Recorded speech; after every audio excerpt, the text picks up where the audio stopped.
Hey guys, welcome back to the channel. This is a story about what if Naruto has wolf and vampire bloodline.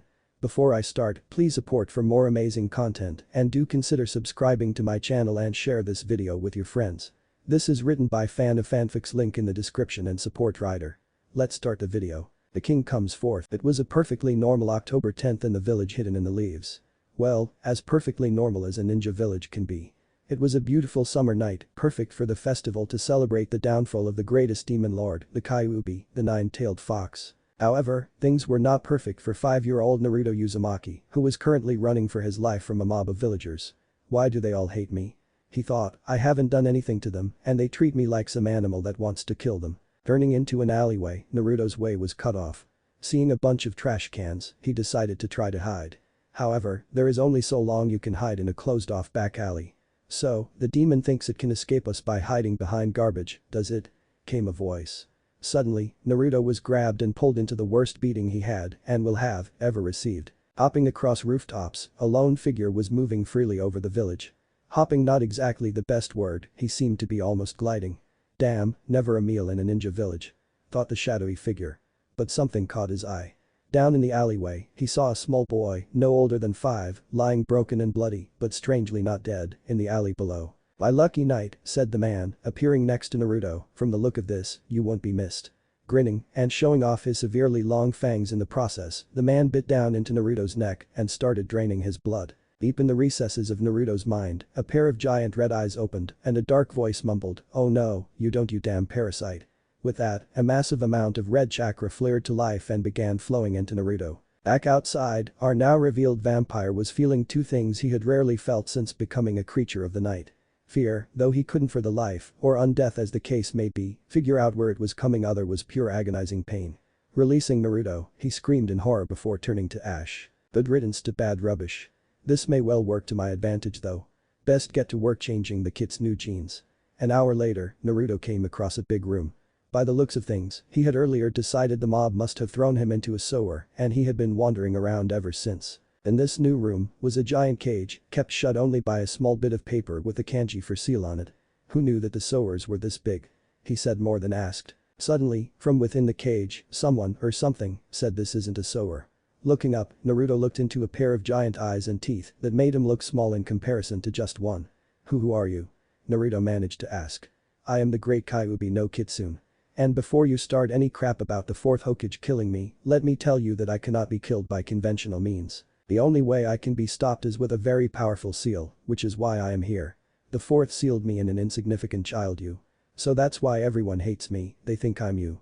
Some kind of monster, a freak, a demon. Yes, but soon, you will become something beyond even what their minds can comprehend. What exactly do you mean? You have been bitten by a vampire. What the hell is a vampire? Shut up and I'll tell you. The vampire tale starts long before the Sage of Six Paths and long before the nine-tailed beasts. I don't know the exact details, but I'll try my best. Now, I won't bother with an explanation of how the vampires came to be. It was before my time and the stories differ greatly. Some say the original vampire was a man named Count Dracula.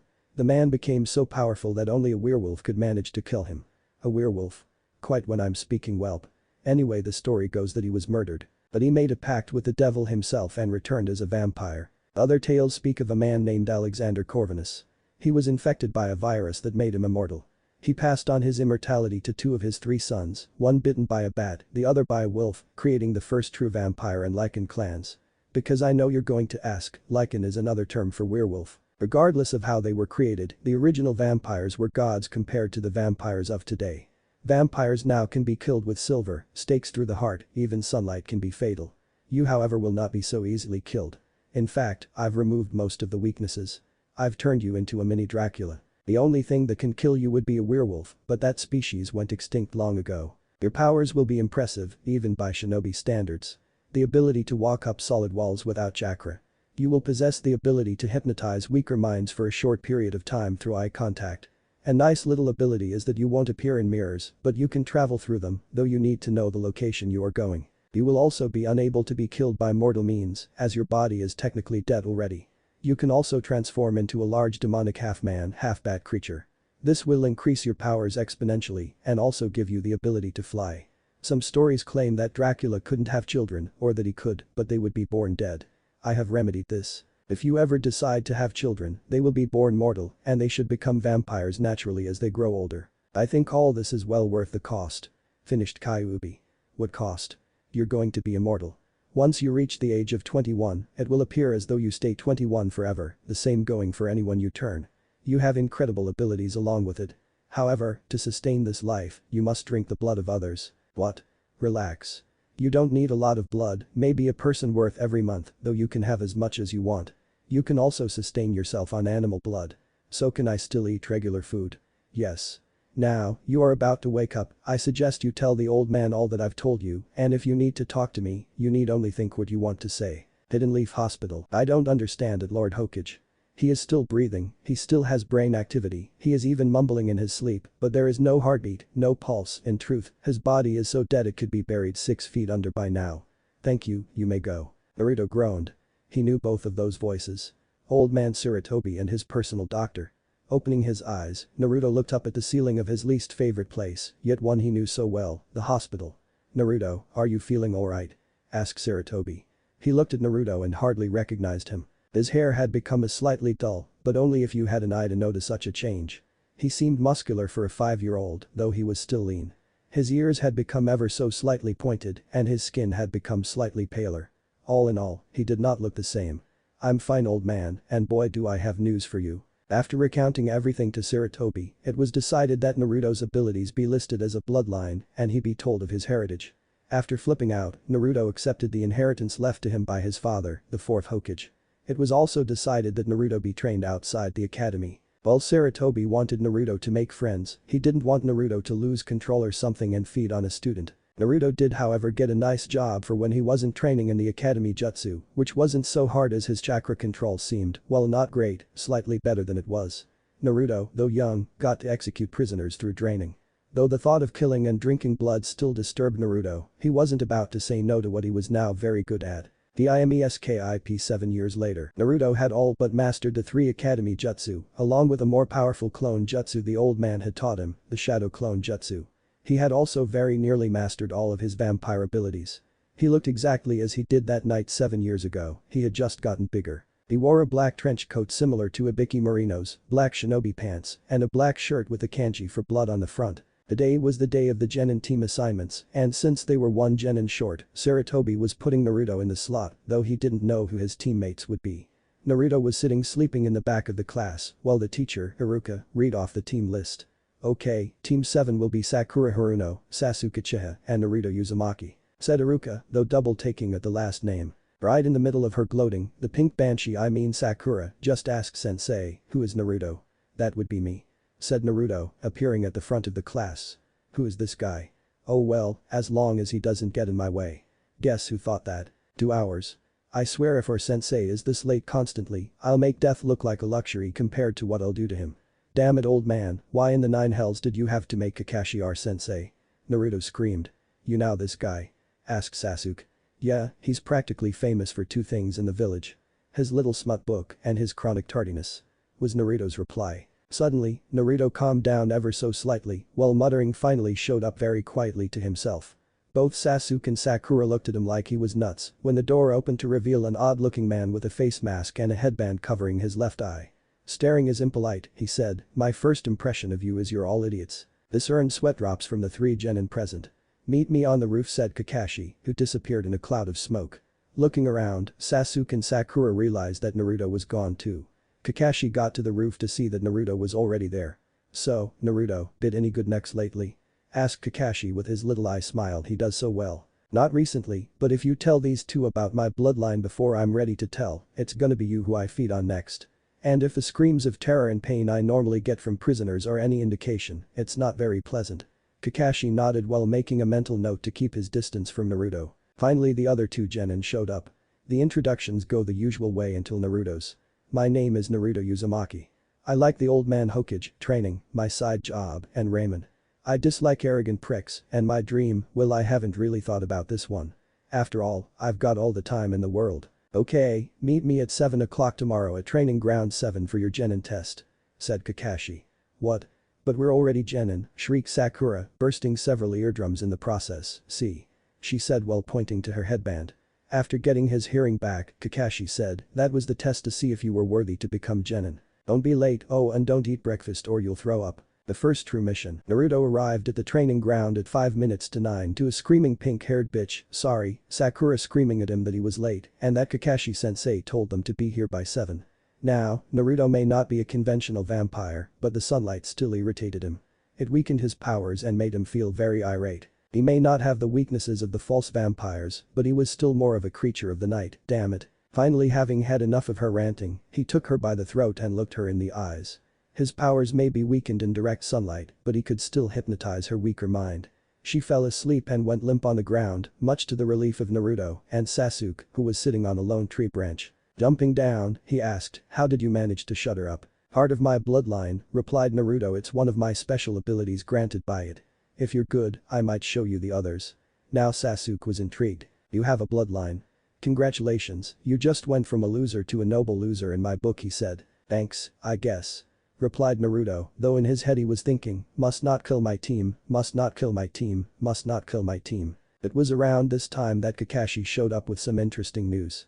Waking Sakura up, he informed them all that as there was 2 bloodlines on the team, the council had seen fit to pass the team without a test. Kakashi would just be sparring with them to see their abilities and learn where they need improvement. In the end, Naruto was definitely the strongest on the team and Sakura was definitely the weakest. Hearing the results, the thoughts of the 3 genin went something like this. Even with a bloodline, how can this loser be stronger than me? Once I unlock the Sharingan, I will beat him and resume my title as top genin, and then I'll copy enough jutsu to beat him, thought Sasuke. Sasuke is still the stronger of the 2. I bet this Naruto guy cheated somehow, were Sakura's thoughts. That went as expected, and I didn't even have to reveal anything about my bloodline to Sakura and Sasuke, thought Naruto. "Oh, Naruto, by the way, Lord Hokage said that he has a new job for you at the prison," said Kakashi. At this, everyone saw Naruto's smirk turn into an almost evil smile, and though Kakashi saw it, the 2 idiot genin dismissed Naruto's eyes turning yellow and fangs elongating as a trick of the light. What is Naruto's job at the prison anyway?" asked Sakura. Looking up from his book, Kakashi said, he's one of the executioners, causing the 2 genin to gape at the retreating form of their teammate. Time skip, that's it, old man. If you don't give us a higher ranked mission, I'm gonna kill everyone in this room. And I'm gonna start with that fucking cat," shouted Naruto as they had just returned with Tora the cat for the 14th time that week. Naruto was very good at hiding his abilities, much to his teammates' dismay, but if he had to chase that damn cat once more, he was going to go ballistic on anyone he saw. Sweating slightly, Sarutobi said, "Well, I don't see any problem with giving you a C-ranked mission. Bring in the client." The doors opened and in walked a man that, though probably less to most people, to Naruto's more sensitive nose, made Naruto's eyes water with the smell of cheap steak. In an incredibly slurred tone, the man said, "These brats are supposed to protect me. The one with the mask looks competent. Hell, I'd even say the one in the trench coat looks okay, but the broody one and Pinky look like they'd run away at the first sign of danger." Naruto could tell something was off, but unfortunately, he was too busy trying to keep Sasuke from killing the new client, and Kakashi looked to be having the same trouble with Sakura. "I assure you, we are all capable ninja. If anything goes wrong, I'm a Jonin so you have nothing to fear," said Kakashi, while straining to hold back Sakura. "Well, I'm Tazuna, the super awesome bridge builder. I expect that nothing happens to me," replied the self-proclaimed super awesome bridge builder. "We'll meet at the gate in 1 hour, dismissed," said Kakashi before disappearing in a poof of smoke. Naruto, after going to his place to pick up his stuff, headed to the weapon shop. Walking in, he called to the shopkeeper and asked if his special order was ready. "Oh yeah, got it right here. And let me tell you, it's not often I get an order like this." "Hell, I've never had an order quite like this one," said the shopkeeper. After paying the man, Naruto sealed the item in a special storage seal on his arm. It was a special seal designed by his father. You could seal nearly anything into it, as it was by far one of the most advanced storage seals ever designed. Hell, if he wanted to, he could seal up his whole house and carry it with him if he wanted. After arriving at the gate to meet his team, with a surprisingly on-time Kakashi and Tazuna, the team set out to Wave Country. After about 15 minutes of walking, Naruto noticed a puddle up ahead. It struck him as odd, seeing that it hadn't rained in weeks. It was then that he sensed them. 2 ninja were hiding in the puddle under Jinjutsu. He was instantly on his guard, as was Kakashi. As they walked by, the ninja rose from the puddle and used their connecting chain to rip Kakashi to shreds. What they didn't count on was Naruto's ability to hypnotize. In the time it took the other 2 genin to react, Naruto had already incapacitated the 2 assailants. Simple chunin at best, and they were after Tazuna, I believe. I knew something was up, thought Naruto as Kakashi appeared and explained his substitution. He then proceeded to interrogate Tazuna, who gave them a sob story about his poor family and village being sucked dry by some guy named Gato. The team decided to continue the mission, so all that was left was to figure out what to do with the demon brothers. May I have them, Kakashi-sensei? I haven't had any in a while, and these two might want to know a little more of my abilities, said Naruto. Sure, Naruto. Tazuna, you may want to turn around and plug your ears, said Kakashi, putting his nose in his little orange book. Sasuke and Sakura watched with horror as Naruto's eyes began to glow an eerie yellow, his fangs elongated, and his mouth opened to an incredible width. They couldn't stop themselves from watching as he drained the two dry, couldn't drown out the screams of terror from the demon brothers. When it was all over, both genin threw up at what they had witnessed. Turning around, Naruto walked up to the rest of his team while wiping some extra blood from his mouth. Stepping up to his two sick teammates, he said, and that is why I have never shown you any of my abilities. Gaining the guts to say something, Sakura managed to get out a very shaky, Naruto, you're sick. Just what the hell was that? Asked Sasuke, putting in his 2 cents. That would be the cost of my bloodline, replied Naruto. It was at this point that Kakashi decided to step in. You see, Naruto's bloodline is very unique. It grants him a number of special abilities, however, in order to sustain his life, he has to drink the blood of others, hence his other job at the prison. These two look like Bane got a hold of them. Everyone turned around to see Tazuna examining the bodies. Bane is a ruthless thug who works for Gato. He usually hangs around the town at night as nobody's ever seen him around during the day. Anyone who faces him ends up dead, without a drop of blood left in their veins, he explained. Hey Fox, are you thinking what I'm thinking? Definitely a vampire, but let's see if he can withstand a true vampire. The guy's a vampire, said Naruto. Everyone looked at him now. For the 300th time in a while, Naruto was getting very irritated. What's a vampire? Asked Sakura. Naruto sighed and put his head in his hand. I'll explain on the way, he said. The group started walking again. As they went on their way, Naruto began his lengthy explanation, though he shortened it the best he could. Alright, let's just get this out of the way and say that I'm a vampire. Now, vampirism isn't a bloodline exactly. In order to become one you must first be bitten by someone who is already a vampire. There are 2 different outcomes though. Now, if you are bitten and survive, you will begin to turn into a vampire yourself, however, though it's not entirely known anymore, you must then drink the blood of the one who bit you. This is what stabilizes the whole process. If you don't drink their blood, you get what I call a false vampire. To compare, I as a true vampire am to a false vampire as a jonin is to a genin. However, this is because false vampires have several weaknesses that I do not and does not take into account any skill they already have, if they're a ninja for example. Now, the thing you have to learn about all vampires is that there are certain things that make us beatable. I tell you this for 2 reasons. One is that I don't have the weaknesses of false vampires. And 2 is that if we are going to work together, the old man thinks you should at least know a little about me. The thing is, and I know you're going to say something Sakura, but don't, is that vampires are in essence the living dead, which makes any one of us a bitch to kill. What do you mean the living dead? Asked Sakura, she doesn't listen very well does she? Feel for my pulse, said Naruto, pointing at his neck. Walking up closer to him, Sakura felt his neck for a pulse, but pulled back her hand as shock after a few seconds of not feeling one. There isn't any pulse, she said, and you're ice cold. Sasuke and Tazuna looked at Naruto in shock before Tazuna went back to walking, though he looked a bit shaken, and Sasuke went back to being Sasuke, though in his head he was thinking, if Naruto can transfer his abilities to me, I could finally beat Itachi. But before he could say anything, Naruto cut him off. And I will not turn any one of you, he said, and I'll tell you why. These powers may be a gift, but they're also a curse. I can't die. I will never die. And to make sure of this I have to kill others to stay alive. I will not bring this upon anyone who is unwilling. What about someone who is willing? Asked Sasuke. He was hoping this was his chance for power. Poor emo. Don't even start with me Sasuke, you don't know what willing is. Have you thought it through? If you would ever manage to kill your brother, which I doubt you ever will. What are you going to do after that? To live forever alone, and possibly a fate worse than that to live forever without a purpose. How do you even know about my brother? Asked Sasuke with a look that could have caused Satan to turn tail and run. He was one of my guards as a child. And he was always very kind to me when he was around, answered Naruto. Now as I was saying, vampires are weak against mainly silver and sunlight. Time skip. They had reached Tazuna's house after a bout with some guy named Zabuza. Kakashi and Naruto managed to hold him off until some fake hunter nin arrived to get him out of danger. However, they all knew he planned to show up again, so Kakashi was having Sakura and Sasuke tree climbing during the day. At night however was Naruto's time for some real action. Entering some bar on the other side of the small town, Naruto walked up to the bartender and said something that made not even the hard alcoholics want to drink anymore. "I'm looking for Bane." At this, everyone in the bar stopped what they were doing. "I don't know what you want, but you must have a major death wish. He's in the back room. And for the record, when I haul your corpse out of there, do you prefer a burial or shall I just burn the body?" asked the bartender. Walking into the back, Naruto saw a tall man with dark skin and no hair. He was wearing all black. But his most outstanding feature was his elongated fangs. Standing around him were some other thugs that Naruto could tell were vampires. "You Bane?" he asked. Everyone once again stopped what they were doing and looked at him. When they saw him they started laughing. "Yeah, I'm Bane," said the dark-skinned man. Turning to his followers he said, "Look at this boys, the bartender sent us some dinner, much to the amusement of the other vampires." "What are you here for, kid?" he asked. "I'm here to kill you," was Naruto's reply, once again earning laughs from the others in the room. "Man kid, you sure got guts," said Bane. "I'll make sure to have them carve something nice on your tombstone." "Well," said Naruto, "I had something else in mind," while slowly whipping blood on the seal on his arm, which he held behind his back.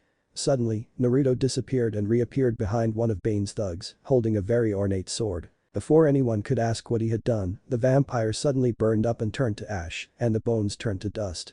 The process continued until all of the thugs were gone. It was only then that Naruto noticed Bane was gone, but there was a note. "I'll give you this kid, you've got spirit, but I doubt that even someone like you can take out me. You may be different than other vampires, but eventually, I'm gonna come out on top. I think I'll leave town, so you don't have to bother looking for me, but know this, we will meet again. That's a promise." "And so it begins," muttered Naruto before heading back to Tezuna's house. Chapter end. A few new players entered the game. Naruto stood out in the forest cleaning his sword. But this was by no standards an ordinary sword. Naruto custom ordered this sword to be made of pure silver. Not much good in an actual fight, but positively deadly against vampires. He had been training in swordsmanship for 3 years, and now he was ready to put it into practice. Slicing his hand and wincing slightly at the burn of the silver, Naruto drew some blood and made the hand seals for the summoning jutsu. Suddenly, with a poof and a bit of smoke, a bat as tall as an average human stood before him. Naruto remembered how he got this contract. It had belonged to a prisoner, but was confiscated, and the prisoner was killed. Not a bad taste either, thought Naruto. After finding out what animal the contract was for, Naruto struck up a deal with old man Sarutobi, and the contract was given to him and listed as a clan summoning contract. Giving the bat a scroll, he said, "Bring this to my informant and tell him it's urgent." With a bow, the bat took the scroll and said in a feminine voice, "As you wish, my lord." It then proceeded to take off into the night sky. Resealing his sword, Naruto decided to sleep outside and slowly relaxed under the moonlight as he drifted off to sleep. The next morning, Naruto sensed a presence coming up to him. Taking in her scent, which he had to admit intrigued him slightly, Naruto realized that whoever this girl was, she was the fake hunter nin that was helping Zabuza. Deciding to play with her for a while, Naruto decided to speak. "So," he said, "how is that old eyebrowless freak Zabuza?" With that, she was on him with several senbon needles pointed at his neck. She really needed a lesson why you should never get too close to a vampire, especially if you didn't have the right weapons. Gathering a small amount of strength, though much less than he could if it wasn't for the damn sunlight, he hurled her off of him and slammed her into a tree. Watching her get up, Naruto knew what was coming but didn't move as she threw her senbon with deadly accuracy and they sank into his neck. She watched as he fell to the ground in a heap and went to inspect the body. Leaning down to check for his pulse, but feeling none, she began to stand up but jumped when his eyes shot open and he yelled boo. Chuckling, Naruto got back up and unceremoniously ripped a senbon from his neck, which healed instantly, and threw them onto the ground. "Was that supposed to do anything?" he asked. "How are you still alive?" asked the girl. Naruto chuckled and walked up to her. "Who says I am, because they're a dirty liar. Fact of the matter, my dear, is that I'm already dead, so you may as well just sit down because you won't be able to take me down, and I have a deal for you," said Naruto. "If you're dead, how are we even having a conversation?" asked the girl. "I'm sure if you are working for Gato that you know a man by the name of Bane," replied Naruto. "So you're like that creep, just perfect." This girl was seriously getting on Naruto's nerves. Calming himself, Naruto looked into her eyes and said, "Yes and no, now sit." The girl was about to protest but found her legs moving on their own. "Huh," said Naruto, while sitting down across from her, "I didn't think that would actually work. Now, tell me your name." Sighing, she said, "My name is Haku, but isn't it polite to give your own name first before asking another's?" "How rude of me," said Naruto, "my name is Naruto. Naruto Uzumaki." "Well Naruto, you said you wanted to make some kind of a deal with me," said Haku. "In time, my dear," replied Naruto, "but first, it might be to both our advantage to tell each other a bit about ourselves, because if you say something I don't like, I can kill you before you even realize what you said to piss me off." Time skip. Later that night, Naruto was sitting out in the woods when he heard a rustling. "So you came," said Naruto.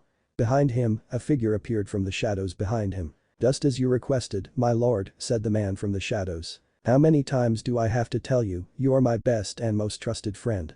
Why do you insist on calling me lord?" asked Naruto in an annoyed tone while walking up to the man. "1. Because it irritates you so much, and 2. Because I am eternally grateful for what you have done for me. You even told me yourself that I am the only one you have ever turned. Speaking of turning others, when are we going to find you a girlfriend?" "I'm getting there. Now do you have what I asked for?" asked Naruto. The man nodded and took out a scroll. "It seems that your friend Bane was once a jonin from the village hidden in the mist. I found some records from his time, he is confirmed dead. Not very thorough in their search, were they? Anyway, from the date of his death, he seems to have become a vampire before you were even born, so he has you in experience. He is ruthless and smart, though nowhere near Nara intelligence. It seems he has made himself king of all of the false vampires, as he is by far the most powerful of them." Satisfied for now with the knowledge, Naruto nodded and asked, "Did you bring those ingredients I asked for?" The man took out some plants and a few strange liquids and said, "Yeah, mind if I ask what they're for?" Naruto replied, "The fox has been talking to me. With these ingredients mixed just right and fusing them fully using his demonic chakra, we can use this little mixture and inject some poor soul with it to recreate the lichens." Note: I will refer to werewolves as lichens for the rest of the story. Why would you do that? I thought that you could be killed by lichens, and for that matter, so can I. What if you can't control this person? Asked the man from the shadows. "That's what this is for," said Naruto, pulling out a scroll. Taking it, the other vampire noted that there was a very complex seal array inside. "This is a control seal. From what the fox has told me, with chakra, a lichen could change at will and control themselves, but only at night and only on nights without a full moon. When there is a full moon, they'll pretty much go ballistic. This seal is one of my own creation, using ideas from the caged bird seal of the Hyuga clan. Once a lichen transforms, the surge in chakra from the transformation will activate the seal. They still have free will, but the seal itself will make them unable to disobey a direct order from a true vampire." The vampire shook his head and sighed, "Okay, but if this goes south, I'm going to laugh at your corpse and shout I told you so." With that, he began to transform into a giant half-man half-bat creature. Once the transformation was complete, he let out a horrible shriek and took off into the night. The next morning, Naruto awoke to find that the rest of the group had left for the bridge. There was a note left for him confirming the fact. Getting ready to go over to the bridge, Naruto just finished putting on his clothes and making himself look perfect, not that he could tell, as he didn't show up in the mirror. It was around this time that he heard a scream from downstairs, and by the sound of it, it was coming from Tezuna's daughter. Looking out the mirror, he saw two thugs with swords dragging her out of the house, and he watched as her annoying son ran out after them. Sighing, Naruto decided he may as well save them, though it wasn't part of the mission, and he didn't particularly like the boy, as he had made a comment a few nights before about Naruto and the rest of the ninja having an easy life. Needless to say, it took every ounce of his willpower not to kill the boy then and there. "You freaks, let my mom go," yelled Inari as he rushed at the two thugs dragging away Tsunami, Tezuna's daughter. "Hey look, the kid wants to play," said the first one. "How about this game, the closer you get, the sooner you die," said the other. They started laughing as Inari got closer. Finally, the first one looked at Inari and said "Whoops, you lose," and brought his sword down on the now in-range boy. But before it could chop him in half, it was stopped by something. By the looks of it, a shoulder blade. Looking closely, he took in the appearance of the teen that had interrupted his kill. He had blonde hair, bright blue eyes, and 3 whisker marks on each cheek. He was sporting a black trench coat, black pants, ninja sandals, and a red t-shirt with sporting the kanji for blood. Pulling the sword out, he saw the newcomer heal instantaneously. Before he could contemplate further on this, the boy grabbed his arm and used his own sword to impale him through the head.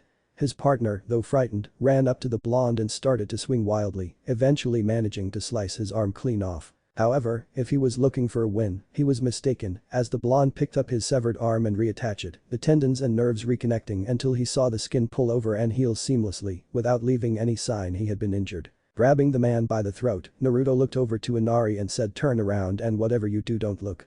Scared stiff, the boy complied. "Please have mercy," begged the thug still in Naruto's clutches. "Sorry," said Naruto, all out of mercy. Naruto had planned to just drain the poor bastard, but he had another idea when a cloud suddenly covered the sun and he felt a rush of his strength. Pulling back his unoccupied fist, he rammed it forward and literally put his fist into the thug's stomach. "Ghoul," said Naruto, "I can feel your spine."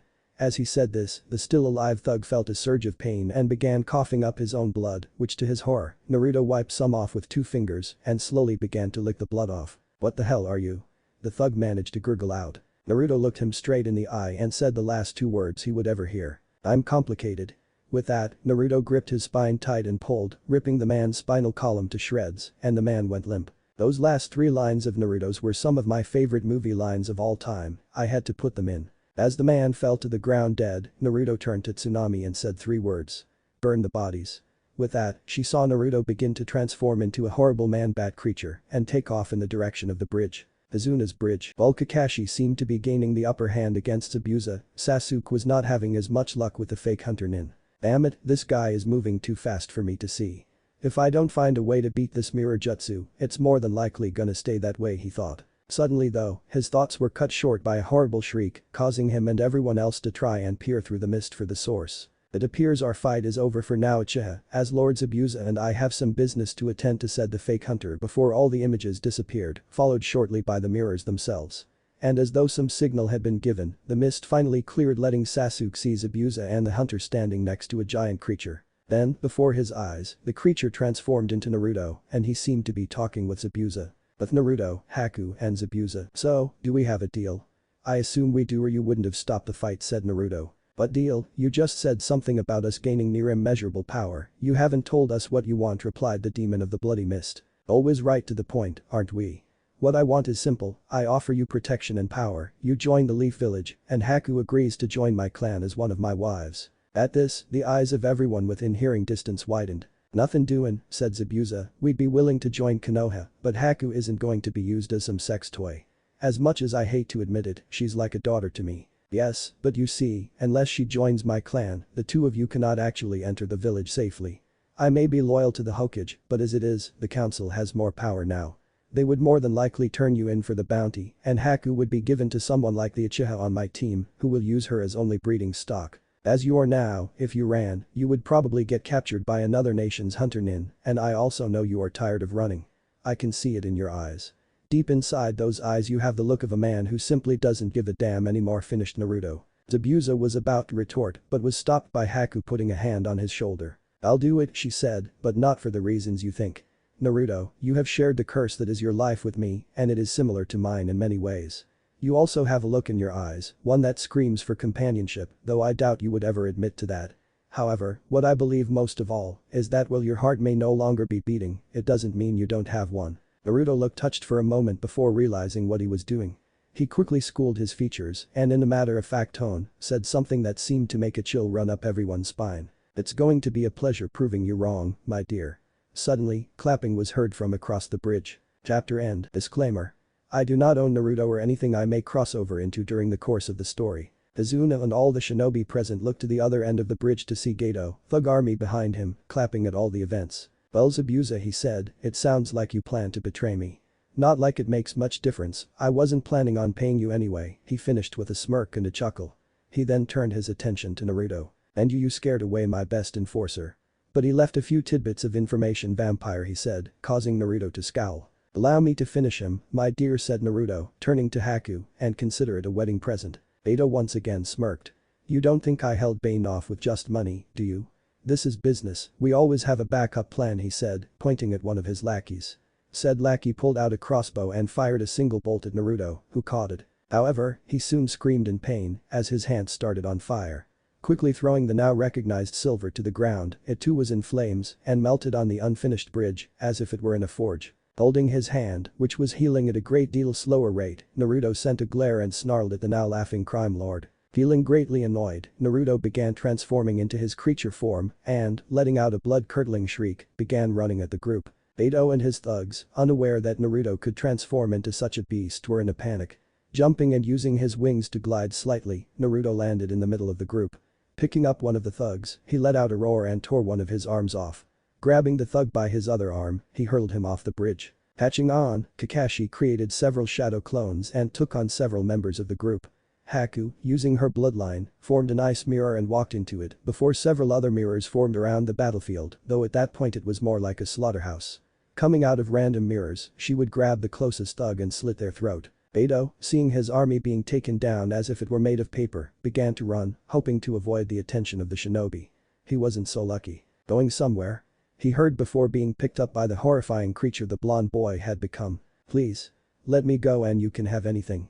Money, women, whatever you want, just let me go. Naruto appeared to ponder it for a moment before saying okay, I won't kill you, much to the relief of the crime boss. However, that relief turned to dread when he continued, but I guarantee he will, indicating Zabuza. Hey Zabuza, catch, he called out, throwing Gato over to the waiting man. Swinging his sword, it appeared as though Gato had gotten by unscathed, but when he landed, his upper body separated from his lower body.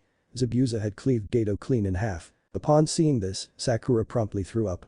Sasuke, who had watched the whole event take place, was absolutely furious. Why didn't he have power like the others had? That fury turned to fear and excitement, however, when Naruto, back in his human state, turned to Sasuke and said, "Do us all a favor, Sasuke, make them extra crispy," before linking arms with Haku and disappearing. Turning to Kakashi, who nodded, Sasuke used his grand fireball jutsu to burn the bodies of Gato and his men. Time skipped next morning. Bowing, Naruto thanked Izuna and his family for their hospitality before the group set out for Konoha. Naruto himself was surprised at Haku. He had just turned her that morning and he had expected her to be weak from the process. However, she seemed just as strong as ever as she walked along beside him. Though she was a tad bit paler and seemed to be trying to adjust to her heightened senses. As the group continued on, Naruto pulled out a bottle of something and took a swig. He then offered some to Haku. Taking a drink, her eyes widened and she began drinking as if she had been in a desert without anything to drink for days. Naruto?" asked Sakura, "what exactly is that?"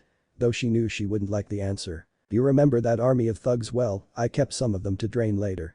That would be their blood, or what's left of it anyway." Upon this announcement, Haku spit out what she had in her mouth and threw the bottle away, only to have it be caught by Naruto. "Come now, my dear. You knew that you would have to drink blood sooner or later. And you didn't seem to have a problem with it before you actually knew it was blood. Nor did you have one when I offered you my blood earlier to fully turn you. Suck it up, no pun intended," said Naruto to Haku, who was at that point draining Naruto's water supply to get the taste out of her mouth. Haku looked sheepish for a moment before schooling her features. Behind her, she could definitely make out Zabuza chuckling at her. After only about noon, the group made it back to Konoha's gates, having ran most of the way after the bottled blood incident. Reporting to the Hokage's tower, Kakashi gave the mission report. Afterwards, Naruto gave his support for Haku and Zabuza and officially put them under his clan's protection. Once everyone else had left, Naruto asked Satobi to officially marry them then and there.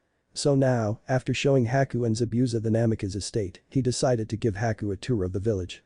However, he had more than leisure time with his new wife on his mind as they entered the Hyuga clan compound. "Halt, state your business here," said one of the guards, Byakugan active. "Yes, Lord Hyuga should be expecting us," replied Naruto in a no-nonsense tone that caused Haku to wonder what was going on. The two were brought into a beautiful Zen garden where the Hyuga clan head was waiting for them. Walking up to Hiashi, the two vampires bowed before Naruto and Hiashi smiled at each other. "Hello Naruto, I see you finally found yourself one of your brides," said the clan head. "Yes, which is actually why I am here, to expand my family a bit further, as I am sure my shadow clone explained," replied Naruto. "Ah, straight to business as usual," said Hiashi. "Yes, your clone did give me quite a bit to think about concerning my daughters. So, do we have a deal?" asked Naruto, causing Haku to roll her eyes. He sounded like he did yesterday when she accepted his proposal. "Yes, as a matter of fact we do. I have already sent a branch member to bring Hinata's team here as witness, and I have sent my nephew Niji to bring both my daughters here." "Ah, here they are now." Haku turned to see three people walking in. One, a boy who appeared older, had brown hair and the famous Byakugan eye. The second one appeared to be a very timid girl who poked her fingers together as they walked. She too had the Byakugan eye but had midnight blue hair. The last one was a girl who appeared to be 7 or 8 years old. Like the others, she had the Byakugan eye and had brown hair. Next, another group walked in. Naruto recognized them as two of the genin rookies, though he couldn't remember their names, just their clans and their sensei, Kurina Yuhi. As they all gathered, Hiashi took an official-looking document out and, using blood, which for some reason made Haku feel excited, he signed his name on the paper, after which he applied chakra, making his signature turn black as ink. Afterwards, Naruto did the same, and the insignia of the Hyuga and Namikaze clans were stamped on as well. He had Haku sign it also. Finally, Kurine's signatures as well as her team's were collected, though they had no idea what they were witness to. Putting the paper away, Hiashi looked at the entire group. "An agreement has been made for an alliance between our clans," he said. To seal the alliance, Lord Namikaze, I present to you my daughter, he continued, earning gasps from everyone aside from Naruto and Haku. Lord Hyuga, you can't be serious, said Kurone. You would marry off Hinata to someone she doesn't even know. As she said this, both Naruto and Hiashi looked at each other before laughing. What is so amusing about this? Demanded Kurone. It's simple, said Naruto, I don't want Hinata as my wife. The deal is that Hanabi be adopted into my clan as our daughter, he finished while wrapping an arm around Haku, once again earning gasps from the others. You see, no offense to Hinata personally, but she would never be able to handle the vampiric bloodline. She is too gentle, too kind. She wouldn't last in my clan. As for adopting Hanabi, I am not only already married, I am a clan head, giving me clan status, and as a shinobi, I am an adult in the eyes of the village. She herself is still only 8, but I am 16, twice her age, so don't say anything about that. As for the other reasons I have chose Hanabi, is that she has been greater influenced by the Hyuga Council than Hinata, and is exactly what I believe a vampire should be like. Not only that, but with Hanabi gone, Hinata can become clan head without question, and eliminate the caged bird seal you all hate so much. It's pretty much an all-around win for everyone involved, aside from the Hyuga Council. Kurone looked thoughtful for a minute before responding, that actually makes a lot of sense. Doesn't it though, said Naruto. Pack anything you feel you need, Naruto said to his new daughter, the two of us will be back in a few hours to escort you to our place, he finished. The two began to walk out, but were stopped by Hinata. But what about the council? They won't like you having possession of the Byakugan, she said, surprisingly without her stutter, Kurone noticed. My bloodline will take dominance over the Byakugan. She will keep her bloodline, but should she ever have children, it will not pass on to them, replied Naruto as he and Haku left. You really just adopted a child? Questioned Haku, with a skeptical look on her face. I did no such thing, replied Naruto. We have just adopted a child. At this declaration, Haku smirked and said, you try to deny it, but your actions are proving me right. Right about what? Asked Naruto, seeming for the entire world completely oblivious. But you really do have a heart. You care, and we both know it, replied Haku in a sing-song voice, before taking off running. Realizing what she said, everything clicked into place before Naruto began to chase her, shouting, you take that back. Back in the Hokage's office, Sarutobi chuckled at the antics of Naruto and his new spouse. She seemed like she could make him, at least for a while, really get back his humanity. He knew that if she had anything to say about it, she was going to get Naruto back to his old self, bit by bit. Putting away the crystal ball, he replaced it with a small orange book. Take it back, Haku. Shouted Naruto. He hated to admit it, but he was actually enjoying himself. Make me, my dear husband, yelled Haku between bouts of laughter. She too hadn't had so much fun in years. No more running from real hunter nin, and no traveling from place to place earning a living by killing. Okay, technically she still had to kill to live, or would at some point, but she thought she could handle it. Turning around a corner, she suddenly stopped cold. As Naruto ran up behind her, he too stopped. In front of them were two people. Though they couldn't see their faces, one appeared to be a girl, slightly older than themselves. She had blonde hair tied in 4 pigtails in 4 different directions. The other wore a black suit that made him look like a cat. They could tell by the voice that this one was male. In his hand, he had the Hokage's grandson Konohamaru hoisted into the air. Across the alley stood Sakura with 2 other children, probably Konohamaru's friends. Seeing the cat guy preparing to hit Konohamaru, Naruto in the blink of an eye grabbed cat guy's wrist and twisted it sharply, threatening to break it. Haku quickly came up behind the blonde girl and held her senbon to her neck, though she was trying with all her might to keep from biting and draining the girl. I suggest you put the Hokage's grandson down, unless of course you want to cause a national incident, as you're obviously from Suna from your headbands, and the fact that I've never heard of a puppeteer that wasn't from Suna, he said in a cold voice. Kuro quickly dropped Konohamaru, shocked that he had been about to strike the grandson of the Hokage, but even more in shock that he had been recognized as a puppeteer. If you're wondering, I can tell this is a puppet because I can't feel or hear any blood pumping through this piece of junk. Turning to the tree nearby, he continued, you can come down now, I know you're there. Sasuke suddenly jumped down from where he was perched. Not you, said Naruto, still staring at the tree. The group looked up and was shocked to see a red head with a gourd on his back. Using the sand shunshin, he appeared in front of the other two. They looked like they were ready to shit themselves. That kid bumped into me, he had it calm. You're a disgrace to our village, Kankuro. Be quiet or I'll kill you, said the redhead, now named Gaara. Turning to the Konoha residents, Gaara said, my name is Gaara of the desert. These two are my team. My brother Kankuro and my sister Temari. I apologize on behalf of my siblings. No harm done. You're here for the Chunin exams, aren't you? My name is Naruto Uzumaki. These are my teammates, Sakura Haruno and Sasuke Uchiha. You're correct, Naruto Uzumaki. We are here to participate in the Chunin exams. You are interesting, I hope to face you in the exams. You can help me prove my existence, he said before he and his siblings turned to walk off. Hey, before you leave, would you all like to grab a bite to eat? My treat, said Naruto. Turning back to the group, Temari and Kankuro looked at Gaara, who said alright, we can get something to eat. Great, said Naruto, I know this great restaurant not far from here, they have just about anything you can imagine. I'm sure that's an exaggeration, Naruto, said Sakura. Turning to his pink-haired teammate, Naruto replied, they even serve my special drink. I think it's the only place in the village that does. Upon hearing this, both Sakura and Sasuke froze for a moment, not going unnoticed by the Sand siblings. Naruto and Haku took the lead, followed by Gaara. Temari leaned close to Sakura and asked what's so special about his drink. Sakura looked hesitant for a moment and replied, he drinks blood. Sometimes he sucks it right out of people. This time, it was Temari who froze. And what was probably worse was she knew how blood excited her brother. Oh, this is not gonna go well, she said. Sorry people, I'm ending the chapter here. Just a couple of things I'd like to say. First off, bet you didn't see Hanabi's adoption coming, and as I said at the beginning of the chapter, I don't think it's been done before. Secondly, I'm posting a link directly to my forum page. I currently am managing 2 forums. They are Naruhina. Why can't people just give it up? For anyone who just is so sick of this pairing or realizes that it doesn't work. Disclaimer. I do not own Naruto or anything this story may happen to cross over into. It's not Ichiraku's, but even I couldn't get old man Ichiraku to get blood on the menu, said Naruto as the group walked into a grill and bar restaurant. The guy who owns this place used to let me eat for free when I was living on the streets.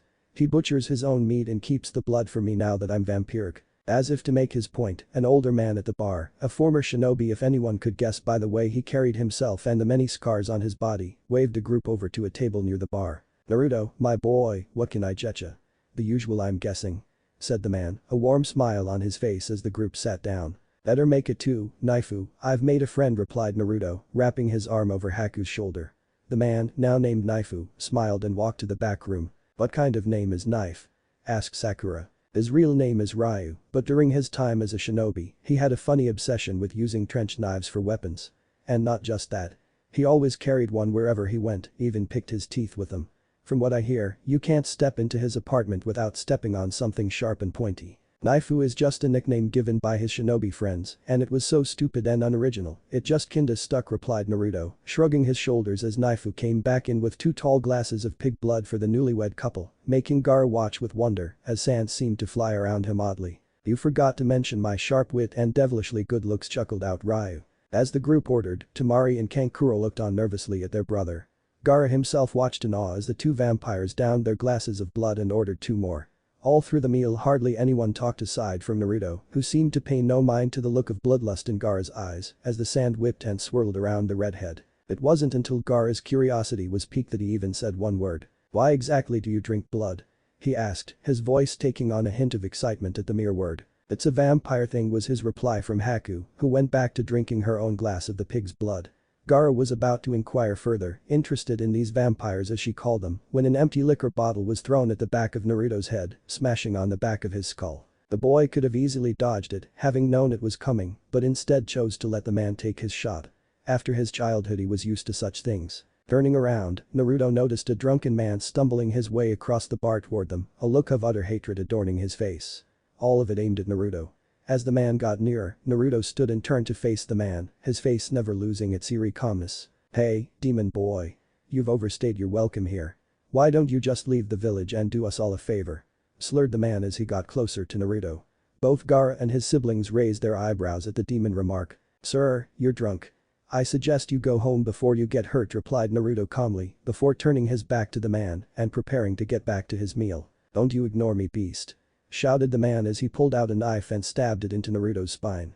The group saw Naruto wince for a moment before turning around slowly, allowing them to see the knife lodged a good 2 inches in his back. The man looked shaken and backed up against the wall, his confidence beginning to leave him. I gave you the chance to leave, but now you're beginning to try my patience, said Naruto, his voice turning a horribly deep pitch and his entire form seemed to ripple slightly before settling. Ceci? That proves you're a demon. Everyone knows it, you can't hide in that form forever, said the man.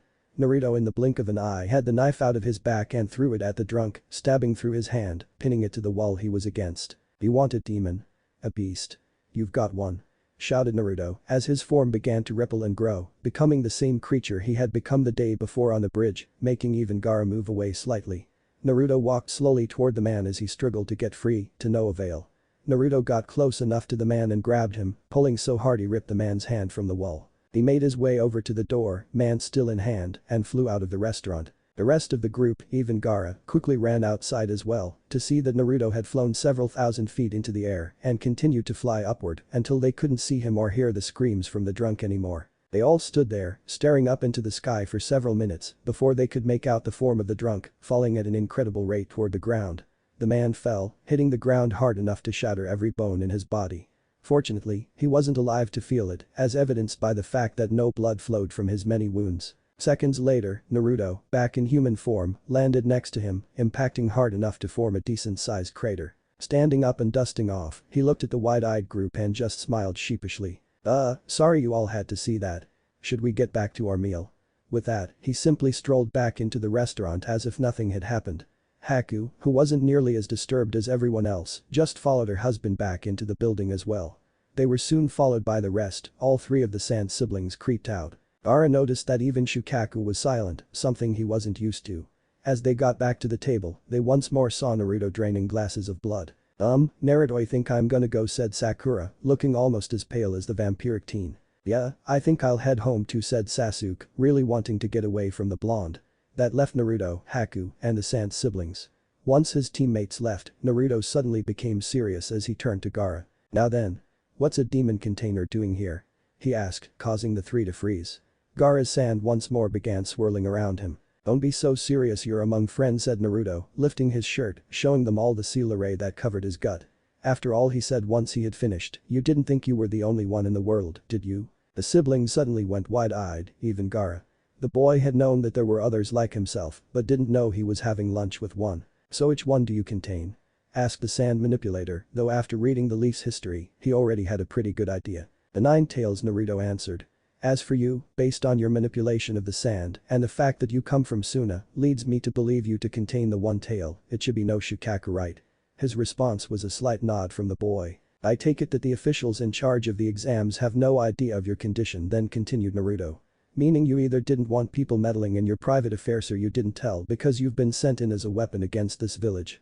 The sand trio all tensed, but Naruto put his hands up to calm them down, chuckling slightly. "Don't worry, I know all about your invasion. Jiraiya isn't the only one with a spy network. It's amazing what uses you can find for hypnotic powers. I've already told the Hokage, and he's willing to let you off the hook in exchange for your village's service against the man you're working for," Orochimaru said Naruto, causing the three to look to each other, having a silent conversation amongst themselves.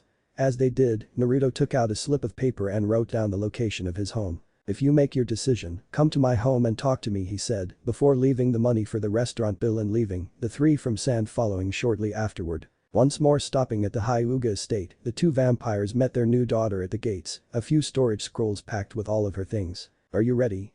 asked Naruto. When he got a confirmation nod from the girl, he indicated for her to climb onto his back, gaining an incredulous look from Haku as the girl climbed on and Naruto transformed, startling Hanabi to the point that she nearly jumped away from him. "Well, I have no doubt that flying is a much faster means of getting to the other side of the village," she said. "If you hadn't noticed, I don't know how to transform or fly," she finished, crossing her arms over her chest and gave him a look that shouted, "You are not leaving me to walk back home. Just focus chakra across your body in whatever way feels most natural to you. Let everything go and your body will do the rest. As for flying, it just comes naturally. It did for me at least." Haku did as she was told, and before Naruto's eyes she began to grow and change. Wings began to sprout from her back and her hair grew longer and more wild. When the transformation was finished, Naruto couldn't deny he liked what he saw. Standing where Haku had been was a creature of beauty. She stood taller than Haku, though not nearly as tall as himself. She had 3 talons on each foot with another in the back of her foot. Where her knees were now sported a jutting spike from each, her elbows sporting similar spikes. Her wings resembled his own, and she currently had them wrapped around her like some form of cape or cloak. Her hands had become like claws, and her skin covering her body was a pale blue color. Her hair now reached down to her butt, but was much more wild than it had been previously. Her pupils became an eerie yellow color, her fangs grew greatly, and her ears became pointed. Letting out a shriek, her wings whipped out to the side, showing an impressive wingspan. Anyone who doesn't know what I'm going for, read the notes at the end of the chapter. Letting out a horrible shriek of his own, Naruto took off with Hanabi, Haku following closely. She noticed that it was much easier than she had originally thought. Hanabi, who wasn't exactly expecting this particular mode of transportation, screamed as they climbed high over the village on their way to Naruto's clan compound. However, she soon lost her fear and began to enjoy the ride, and looking at the village from as high up as they were was an incredible experience for the young girl. As they descended to the ground, Hanabi noticed just how small she was compared to the creature she was holding onto for dear life. It didn't last long however, as both her new father and mother reverted back to their human forms. Upon entering the main house, Naruto had Haku show Hanabi to her new room as he went to check on Zabuza. After all, it was already late in the day and the full moon would be rising soon. He had to be sure that the control seal worked. The man in question was in excruciating pain as the synthetic lichen venom coursed through his system, the pain growing worse with each minute that the full moon drew closer. More for Naruto and Haku's protection than his own, he was locked in something similar to a prison cell in the basement of the main house. A small opening in the wall near the ceiling allowed light in, and the part of the room, as well as the aforementioned opening in the wall, were lined with thick metal bars, lined with seals that delivered a horrible electric shock when touched. Naruto had told him to stay in the room until he was sure his own seal, placed on the back of his neck, would work properly. But he never mentioned the pain. Even as he was thinking about it, in walked the boy who had done this to him, watching the time, waiting for the moon to rise. It would be soon, darkness had already fallen, and Zabuza felt like his very body was on fire. He also felt the urge to tear the flesh of the vampire boy, though he managed to barely suppress it. As the light from the full moon shone through the window, it was all he could take. He began tearing at his skin, trying to get rid of the pain. As he was doing so, he began growing to a size similar to Naruto's creature form. As he tore at his flesh, his very skin was tearing off, revealing dark fur underneath. His entire physical structure began to change into a more wolf-like appearance, though he still seemed to have no trouble standing on two legs. As the transformation finished, he let a dark howl at the moon, before sniffing the air and, turning, setting his sights on the vampire on the other side of the bars. The new lichen jumped at him, but upon contact was electrified and blown back to the other end of the cell. From where and how he landed, Naruto could make out his seal glowing a bright golden color, causing the vampire to smirk. The seal had activated, just as planned. Now to see if his commands would be obeyed. Zabuza once again lunged at the bars only to be blown back again from the electricity. "Do not do that again," he said. Zabuza went still and growled at him, but it wasn't enough for Naruto. "Don't growl at me either. I'll only have to do this on the full moon when you lose control." At the words "don't growl," Zabuza suddenly went quiet. Naruto smirked. Might as well have fun with it, he thought. "Zabuza," he said in a commanding voice. "Bow to me." The great wolf creature that was the demon of the hidden mist got down on all fours and lowered his head in a bow, much to Naruto's delight. "Ladies and gentlemen, I think we have a winner." End chapter. Disclaimer. I do not own Naruto, nor do I own anything I might cross over with during the course of this story. After Naruto had checked to make sure the seal would hold up and work as he planned, he left Zabuza to his own crazed devices and went to see where his new family had gotten to. Walking around the Namika's house, he eventually found Hanabi and Haku together in the kitchen, both having a bite to eat. "How are you ladies holding up?" asked Naruto, making his presence known. "Fine. We've taken Hanabi's things to her room and unpacked. All that remains is to finalize the adoption into the clan," replied Haku, moving over to her husband. "So, how are we going to do this? Will it be you who turns her, or will you have me do it?" "We will wait a while longer," said Naruto. "When we turn her, I think it only fitting that we both have a hand in it." "What are you both talking about?" asked Hanabi. Naruto sighed, before walking toward Hanabi, bending to her level. "You are going to gain our bloodline. There is nothing to worry about. There will be a brief moment of pain, but the rewards are great," said Naruto. Hanabi looked him in the eyes, before saying with confidence, "I'm ready now." Naruto just smiled, before replying, "I bet you are. However, your mother and I have things to do, so for now, I say make yourself at home," he said. Hanabi merely nodded, before leaving the kitchen. "What is it we have?" Haku was cut off when Naruto grabbed her and pulled her in for a passionate kiss. She was surprised. Naruto hadn't actually kissed her at all until now. The fast wedding wasn't even a wedding. It was just the paperwork part and no kissing was involved. But as surprised as she was, she found herself pulling him in to make the kiss deeper. After what felt like forever, they finally pulled their lips apart. "Did I show you the bedroom yet?" asked Naruto, getting a shake of the head indicating the negative from his wife. "I'm about to finish," Naruto, before he grabbed her hand and pulled her through the house to his bedroom. They didn't come out all night. The next morning, Haku awoke to find herself lying naked, sprawled across the bed, Naruto nowhere to be found. She did however find a robe to place around herself, which she made use of, before leaving to find him. She entered the kitchen to find a ragged-looking Zabuza eating like there was no tomorrow. "Lord Zabuza, have you seen Naruto by any chance?" she asked, the man looking up and swallowing a very large bite of food before speaking. Yeah. He came by to let me out of my cell about 30 minutes ago, he said. Okay, do you know where he is now? She asked. All she got in response was abusive shoveling and more food before pointing outside.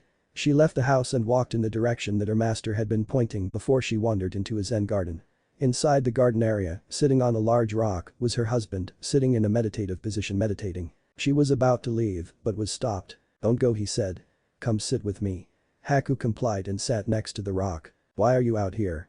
I thought that just because you can be in the sun doesn't mean you like to be, she asked. I enjoy the sunrise. Well, the sun may be irritating, the moments just before and just after sunrise are moments of pure peace.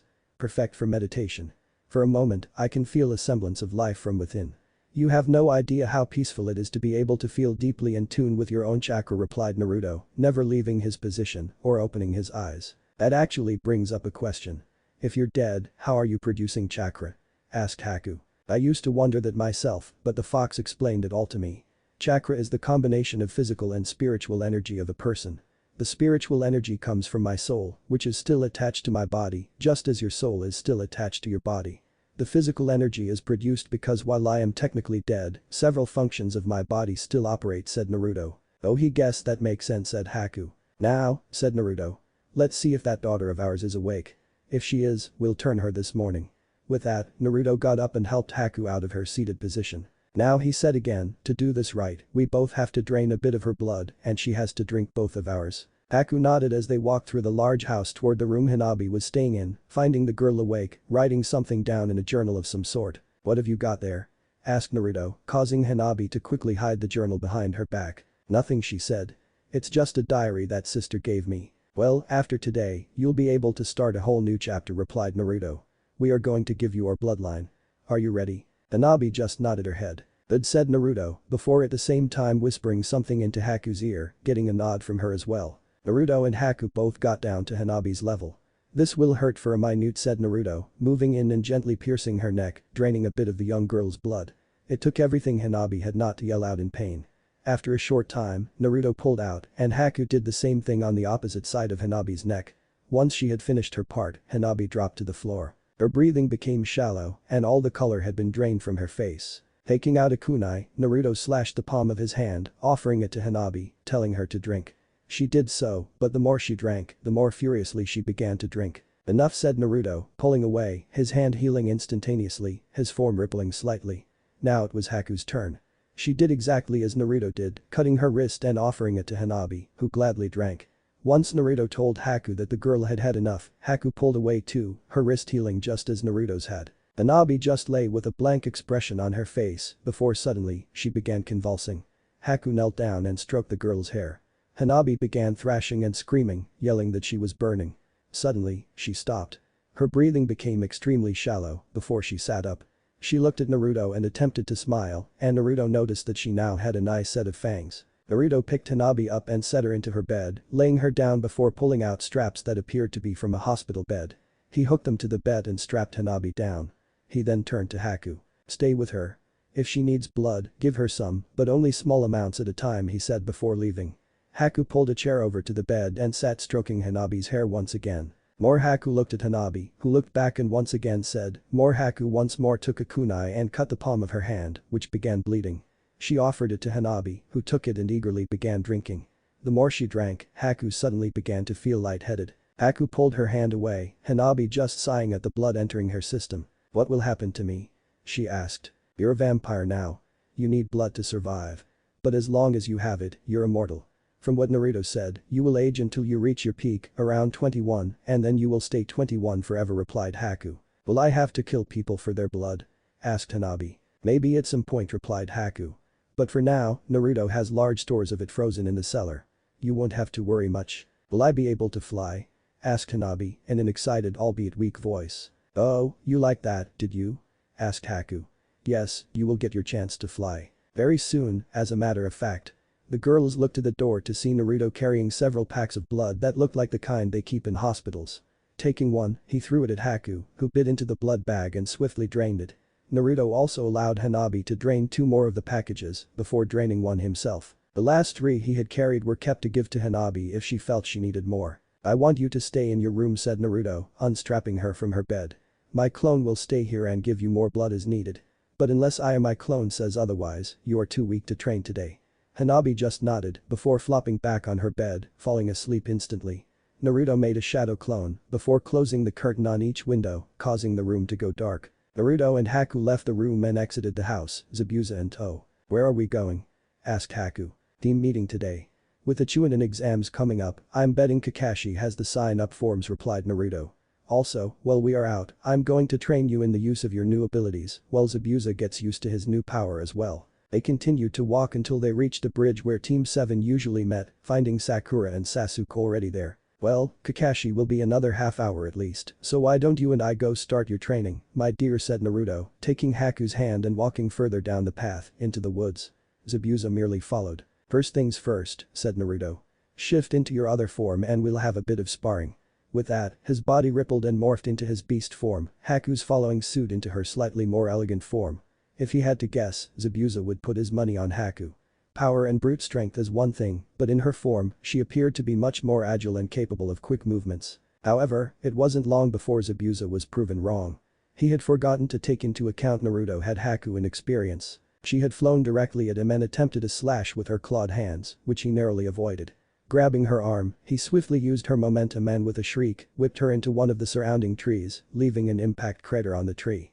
This didn't deter Haku, however, as she got back up and took off into the air. She flew up high and dive-bombed Naruto, only for him to sidestep and throw a kick that sent her flying. Come on, he said, as Haku walked back into the clearing, several cuts and bruises healing rapidly. I know you can do better than this. Haku's eyes seemed to shine yellow as she shrieked and leaped at Naruto, preparing to throw a punch. He merely held out his hand and caught the punch, before using his free hand to throw one of his own into her face. However, the Haku he punched burst into water, soaking him in the ground. You're right, he can. Shouted Haku, the water on the ground beginning to freeze, freezing the water on him as well, until he was surrounded by a thick layer of ice and unable to move. Haku came up to the statue and performed a swipe with her claws, removing Naruto's arm. She smirked, but it was short-lived as Naruto's chakra suddenly flared, destroying his icy bonds. He held his arm. Well, he said. You took out my arm. Before Haku's eyes, the blood that was flowing from Naruto's stump where his arm once was, seemed to swirl and form a skeletal arm, the blood literally becoming bone. She watched the muscle in his arm seem to literally crawl down the bone as if it were alive. Then, his skin seemed to do the same, stretching over until his arm looked just like the old one. Allow me to return the favor, he said, disappearing before reappearing beside Haku. She once more went to punch him, and he once more caught it, grabbing her wrist, he twisted her arm, before slamming his arm down on her elbow, effectively shattering it and making her scream out in pain. She jumped back and held her arm. It was already beginning to put itself back together, regenerating at a rate she didn't believe possible. Whipping her arm out to the side, there was a sickening crack as her bones all realigned and fixed themselves. She smirked before walking calmly up to him.